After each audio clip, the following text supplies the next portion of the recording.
안녕하세요. 꿈꾸는 자본가의 성장 읽기. 오늘은 부자가 되려면 부자를 만나라. 두 번째 시간입니다. 그래서 오늘은 이 6가지에 대해서 한번 이야기를 해볼 건데요. 첫 번째가 내 집 마련을 하려면 탓하지 말라. 2. 다세대 주택, 다가구 원룸 주택, 도시형 생활주택 투자 성공법. 3. 유치권이 성립하기 위한 5가지 조건. 4. 임대 수익보다 자본 수익이 더 중요하다. 5. 오피스텔 투자는 피하라. 6. 자본 수익을 내는 오피스텔 고르는 법에 대해서 한번 같이 이야기를 해보도록 하겠습니다. 내 집 마련을 하려면 탓하지 마라. 내 집 마련에 성공하고 싶다면 그 탓을 반드시 없애버리자. 첫째, 당신은 지금도 팔자 탓만 하고 있는가? 팔자의 사정적 의미는 사람이 태어날 때부터 타고난 운수를 말한다. 집 마련은 팔자가 좋은 사람만 하는 것이 아니다. 그런데 사나운 팔자 탓만 하며 내 집 마련을 포기하는 사람이 있다. 당신은 지금도 팔자 탓만 하고 있는 것은 아닌지 반성해보자. 둘째, 당신도 지금도 궁합 탓만 하고 있는가? 부동산 투자에 한두 번 실패한 사람은 부동산을 기피한다. 다시 말해 부동산과 궁합이 안 맞는다고 생각한다. 그래서 부동산 대신 금융상품인 주식으로만 자산관리를 하는 사람들이 있다. 그런데 부동산을 제외하고 자산관리를 하면 자산이 늘어나는 속도가 더디다. 오히려 자산이 줄어드는 경우도 있다. 궁합은 부동산이 아닌 배우자와 맞추는 것이다. 셋째, 당신은 지금도 부족한 돈 탓만 하고 있는가? 넉넉한 종잣돈을 가지고 내 집 마련을 하는 사람은 드물다. 특히 월급쟁이들은 쥐꼬리만한 월급으로 빠듯하게 살아가기도 바쁜데 내 집 마련은 상상할 수도 없고 꿈도 꾸지 못한다. 이렇듯 부족한 돈 탓만 하며 내 집 마련을 막연하게 하는 생각하는 사람들이 있다. 그러나 내 집 마련은 현재의 가난을 극복하기 위한 최고의 방법이다. 해외여행보다 내 집 마련을 위한 종잣돈을 모으는 것이 더 중요하다. 넷째, 당신은 지금도 시간 탓만 하고 있는가? 항상 바쁜 사람이 있다. 물론 좋은 일이다. 그런데 바쁘다는 핑계로 시간이 없다는 이유로 차일피일 내 집 마련을 미뤄서는 곤란하다. 내 집 마련은 집안 대소사 중 1순위가 되어야 한다. 다섯째, 당신은 지금도 남편 탓만 하고 있는가? 부동산 투자는 배우자와 함께해야 성공할 확률이 높다. 그런데 대부분의 남편들은 아내가 부동산에 투자하려고만 하면 반대하기 일쑤다. 반대만 하는 남편을 극복해야 한다. 남편 탓만 하며 뒤에 숨으려고 해서는 안 된다. 이제 부동산 투자에서 탓하는 사람들 다섯 가지 유형에 대해서 한번 이야기를 하고 있습니다. 첫째가 이제 팔자 탓만 하고 있냐. 이제 팔자라는 것은 태어날 때부터 타고난 운수라는 거죠. 근데 이제 대부분의 이제 부동산 부자들은 이제 뭐랄까요, 그 부동산을 많이 가질 운수 뭐 이런 거를 가지고 태어난 건 아니라는 거죠. 그러니까 이 팔자 탓 이런 거는 다 핑계라는 겁니다. 두 번째가 이제 궁합 탓. 뭐 나는 이제 부동산과 뭐 잘 맞아. 나는 주식과 잘 맞아. 뭐 이런 식으로 이제 생각하시는 분들이 있는데, 궁합이라는 거는 이제 남과 여 사이에 이제 보는 것이지 나와 이제 부동산 사이에 보는 것은 아니다. 이제 오히려 이제 투자를 부동산을 제외하고 주식으로만 하겠다. 뭐 이런 것 자체가 사실은 이제 그 투자 면에서 굉장히 좀 불리하게 시작하는 거죠. 내가 할 수 있는 것을 하지 않고 뭐 그걸 제외해 놓고 재테크를 하겠다는 것 자체가 일단은 굉장히 불리할 수가 있죠. 그래서 이런 궁합 탓을 하지 말라라는 이야기입니다. 세 번째가 이제 부족한 돈. 늘 이제 이야기하죠. 부동산을 투자하시는 많은 분들이 돈이 있어야 부동산 투자를 하지. 돈이 없는데 어떻게 부동산 투자를 해? 라고들 많이 말씀을 하십니다. 하지만 이것들은 다 잘못된 거죠. 오히려 돈이 없을수록 투자를 하는 게 맞는 거죠. 사실 돈이 없으니까 투자를 하지. 내가 돈이 많으면 뭐하러 투자합니까? 그냥 먹고 사는데 그냥 쓰고 말지 그냥. 오히려 부족할수록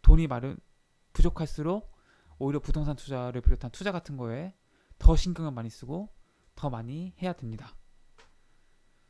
그래서 내 집 마련이라는 것은 어떻게 보면 이제 가난을 극복하기 위한 첫 번째 단추이자 최고의 방법이다. 라고 이제 이 책의 저자가 이야기를 하고 있는 거고요. 그래서 내 집 마련을 위한 종잣돈을 마련하는 게 가장 중요하다 라는 것입니다. 넷째, 당신은 지금도 시간탄만 하고 있는가? 이제 항상 바쁘신 분들이 많죠.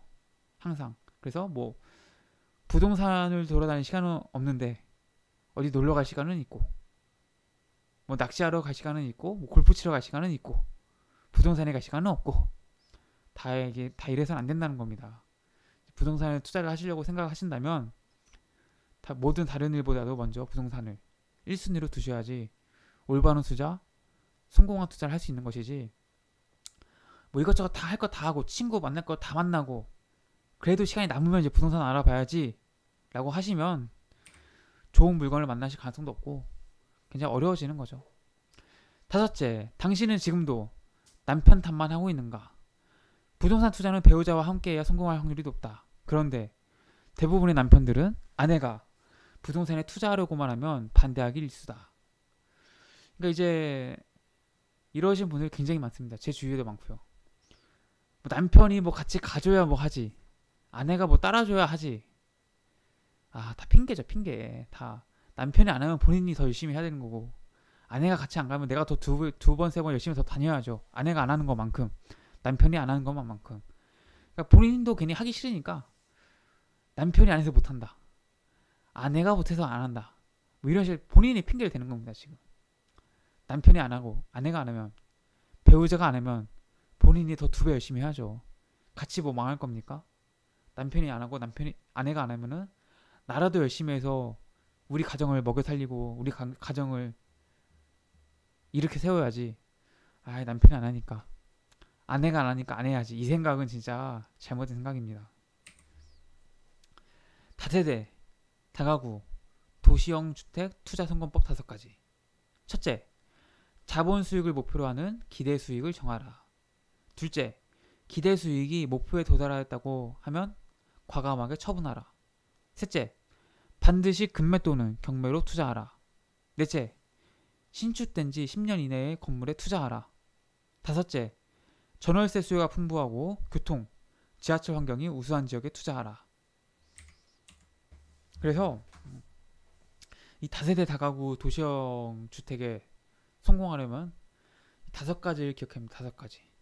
이 5가지라는 거는 이제 첫 번째, 자본 수익을 이제 목표로 하라는 겁니다. 자본 수익을 목표로 하라는 말은 뭐냐면은, 우리가 이제 오피스텔이나 이제 다가구 주택, 뭐 도시형 주택을 투자하시는 분들이 가장 먼저 살피시는 게 이제 수익률.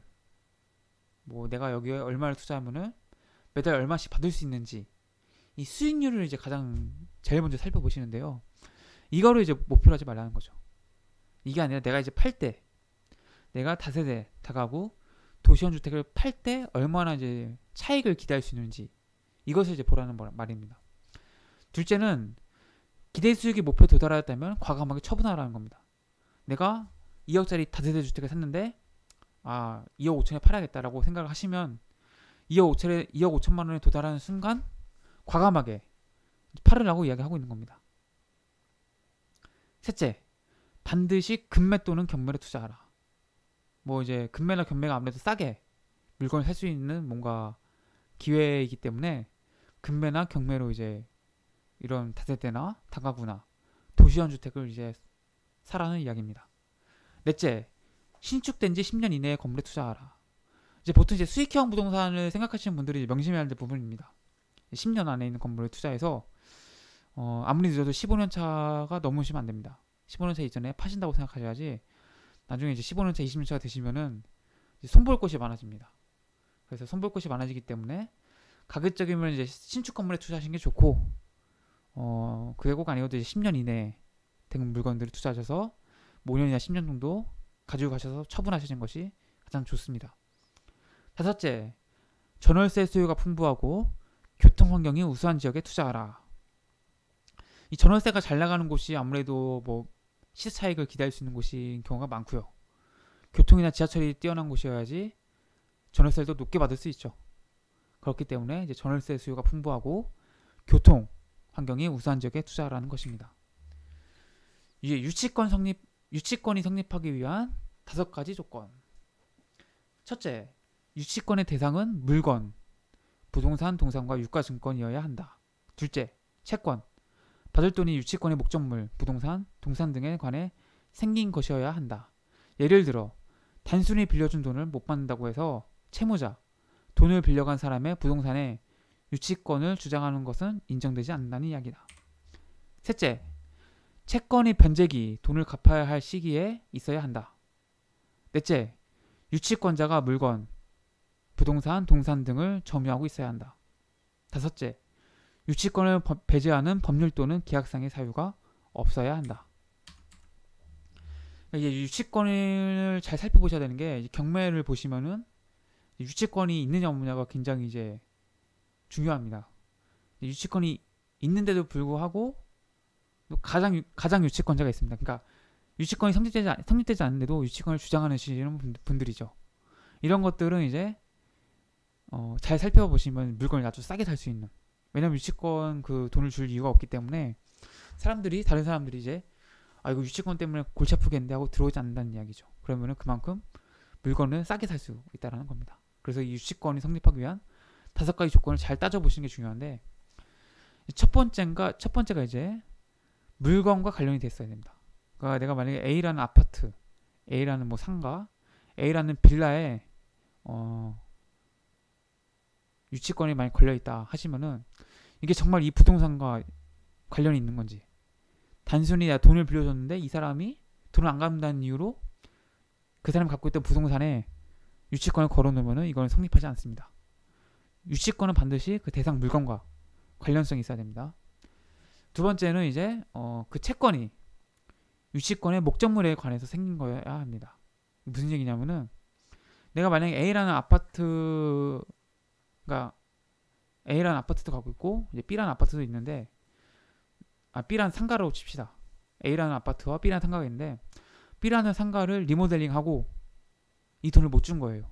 그래서 이 사람이 저에게 이제 유치권을 건 거죠. 이 사람은 돈을 받는 게 목적이니까 아파트에도 유치권을 걸고 상가에도 유치권을 건 거죠. 이때 이제 A라는 아파트에는 유치권이 성립하지 않습니다.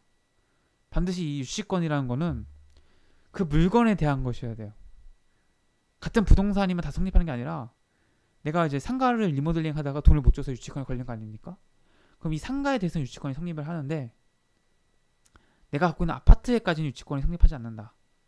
이게 아주 중요하죠. 그래서 이걸 반드시 이제 따져보셔야 됩니다. 그 사람이 주장한다고 다 유치권이 성립하는 것이 아니라 그 해당 물건에 의해서 생긴 유치권이어야지 유치권을 주장할 수 있다는 겁니다. 세 번째는 채권이 이제 변제기에 있어야 됩니다. 변제기라는 건 이제 돈을 갚아야 될 시기인데 내가 만약에 리모델링 공사를 하면서 상가 리모델링 공사를 하면서 내가 20년 뒤에 돈을 갚겠다라고 이제 서로 계약을 했어요. 근데 10년 좀 지나니까 이 사람 돈을 안 갚을 것 같아. 그래서 그 공사를 해준 사람이 저에게 유치권을 건다. 이거는 이제 성립하지 않는다는 거죠. 20년이 지나서 이 사람이 완전히 그 못 갚는 확정이 됐을 때 유치권을 이제 행사할 수 있는 거지. 뭐 그 빚을 갚을 시기가 오지도 않았는데 그때까지 내가 사전적으로 돈을 갚을 때까지 갖고 있겠다? 유치권을 행사하겠다? 이건 이제 말이 안 되는 겁니다. 넷째는 이제 유치권자가 이제 물건을 점유하고 있어야 됩니다. 그러니까 세 번째가 이제 오해하실 게 있는 게 20년 동안 이제 오해하시면 안 되는 게 20년 안에 갚겠다라고 하시면은 돈을 갚아야 될 시기가 되니까 이때 유치권을 주장할 수 있죠. 근데 내가 돈을 20년 뒤부터 갚겠다. 뭐 이런 식으로 한다. 예를 들어서 이러면 이제 채권의 변제기 밖에 있기 때문에 그런 만약에 특약사항이 있다면은 그런 식으로 유치권이 성립하지 않는다는 거죠. 그러니까 중요한 거는 내가 갚아야 될 돈이 현재 돈을 갚아야 될 시기여야 되는 거예요. 내가 언제까지 돈을 갚기로 했는데 돈을 못 갚았어요. 이러면 이 사람은 돈을 내가 못 받은 거잖아요. 약속된 시간 내에. 그럼 이제 이 사람은 유치권을 행사할 수 있는 거죠. 근데 만약에 뭐 내가 10년 뒤부터 돈을 갚겠다고 했는데 그래? 그 10년 뒤에 돈을 갚겠다고 했으니까 나 10년까지 이 물건 안 줄 거야. 이런 이유로 이제 유치권 행사하는 거는 안 된다는 거죠. 10년 뒤에 그 사람이 정말 돈을 안 갚기 시작하면은 그때 이제 유치권 행사해야죠. 다섯째, 유치권을 배제하는 이제 법률 또는 계약상의 사유가 없어야 된다. 유치권을 뭐 하지 않는다라는 특약사항이 있다거나 유치권 행사할 수 없다거나 뭐 이런 식으로 특약사항이 들어가면은 이제 유치권 행사할 수 없는 거죠. 네 번째를 제가 빼먹었죠. 네 번째가 아주 중요한데, 유치권을 행사하려면 이제 그 사람이 그 물건을 점유하고 있어야 돼요. 그러니까 내가 만약에 리모델링 공사를 했는데 내가 거기서 버젓이 장사를 잘하고 있어. 이 사람은 이제 말로만 이제 돈 갚아라고 유치권 행사하겠다고 이제 해놓은 상태야. 이러면 이제 유치권 행사하지 않는 거죠. 유치권 행사되기 위해서는 그 공사를 한 사람 혹은 한 사람의 대리인이 해당 그 구역에 공사한 구역에 점유를 하고 있어야 합니다. 그것이 성립되지 않으면 유치권이 성립하지 않습니다. 임대 수익보다 자본 수익이 더 중요하다. 대부분 오피스텔 투자에 나서는 사람들은 월세, 즉 임대 수익만 보는 경향이 강하다. 임대 수익에 대해서는 거들떠보지도 않는다는 이야기다. 다시 말해 자본 수익은 외면하고 임대 수익에만 열광한다. 투자자들은 항상 임대 수익률은 어떻게 되나요? 라고 질문한다. 물론 임대 수익률도 중요하지만 투자 기간 동안에 자본 수익은 임대 수익보다 훨씬 더 중요하다는 사실을 명심하자. 그러니까 우리가 이제 부동산 투자하면 두 가지 수익을 기대할 수 있습니다. 첫 번째가 임대 수익이고 두 번째가 자본 수익. 자본 수익이라는 거는 즉 이제 매매 차익이죠. 임대 수익은 월세 수익이고, 대부분의 사람들이 이제 월세 수익을 굉장히 좀 중요시 생각을 하는데 이 월세 수익률 생각보다 중요하지 않다라는 겁니다. 왜냐하면 예를 들어서 2억 원짜리 오피스텔 샀습니다. 1년에 2천만 원이 나오죠. 나온다고 해봅시다. 내가 이제 2억 원짜리를 1억에 주고 샀어요. 1억 융자를 낀 거죠. 융자에 대한 이자는 0으로 하겠습니다. 계산을 편리하기 위해서. 제가 암산으로 지금 해야 되니까. 그러면 1억을 투자해서 2천만 원을 버는 거니까 20%의 수익률이 나오는 겁니다. 그래서 이거 사야겠다 하고 이제 사면은 2년 뒤에 예를 들어서 오피스텔이 좀 낡아가지고 1억 8천만 원이 된 거예요. 2억 원짜리 오피스텔이 1억 8천만 원이 된 거죠. 그 2천만 원이 빠졌죠. 그러면은 내가 수익을 본 게 사실상 얼마 안 되는 거죠. 왜냐면은 2천만 원을 매각했을 때 2천만 원 손실 보게 되니까 그 임대 수익 20%가 엄청난 것 같지만 사실은 생각보다 크지 않더라 라는 겁니다. 차라리 2억 원짜리 오피스텔이 2억 5천만 원이 될 만한 곳에 자본 수익, 즉 매매 차익을 이제 목표로 해서 들어가면은 설령 월세가 0이더라도 내가 5천만 원의 수익을 챙기게 되는 거니까 훨씬 더 큰 수익을 볼 수 있게 된다는 얘기죠. 물론 가장 좋은 건 이제 임대 수익과 자본 수익을 둘 다 보는 것인데, 임대 수익과 자본 수익을 둘 다 볼 수 있는 것인데, 대부분의 사람들이 임대 수익률이 높다는 이유로 시세가 잘 오르지 않은 곳에 투자를 하더라는 겁니다. 그래서 이제 이 책의 저자는 자본 수익이 중요하다라고 강조를 함으로써 임대 수익보다 자본 수익이 더 잘 날 만한 곳을 투자해라 라는 겁니다. 대부분의 사람들이 이제 임대 수익률에 눈에 멀어서 2년 뒤에 4년 뒤에 여기가 과연 오를까? 위구심이 드는 곳에 투자를 한다라는 거죠. 그러니까 그래서는 안 되고 임대 수익보다는 좀 자본 수익에 중점적으로 바라보자라는 겁니다. 오피스텔 투자는 피하라. 오피스텔은 우아함과 편리성이 돋보인다. 2030 세대들이 결혼 전에 한 번쯤 살아보고 싶은 곳이다. 하지만 최근 들어 2030 세대 주거 문화에 거품이 빠지고 있다.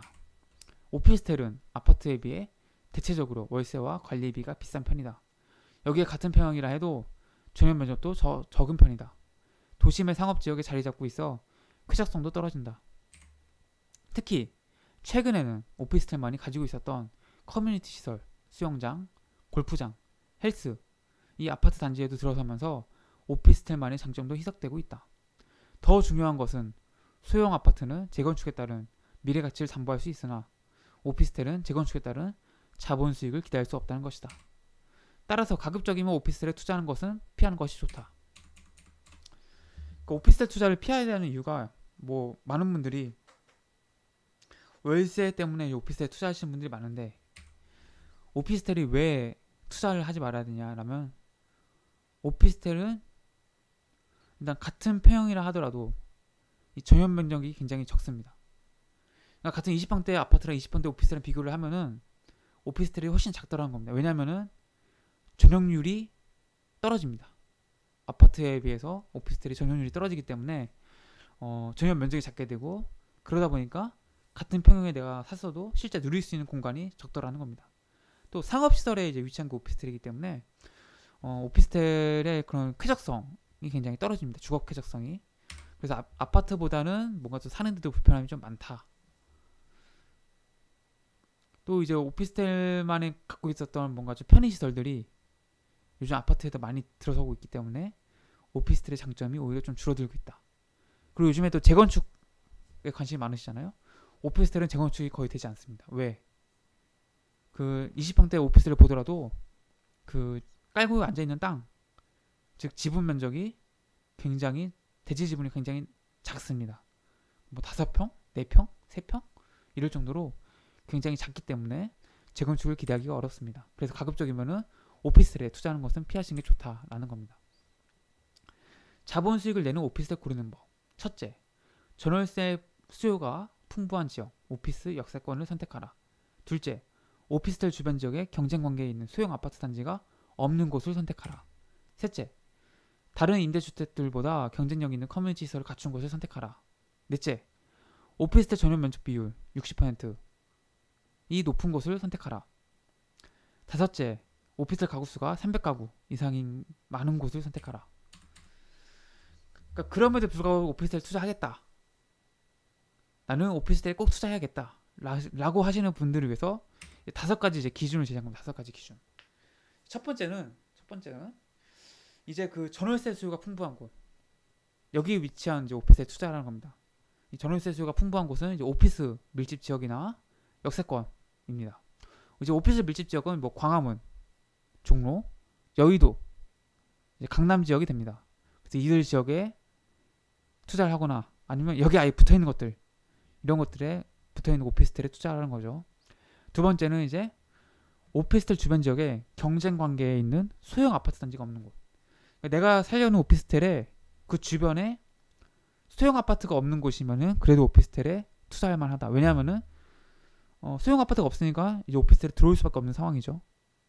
그래서 아파트가 잘 없는 곳에 위치한 오피스텔에 투자하는 겁니다.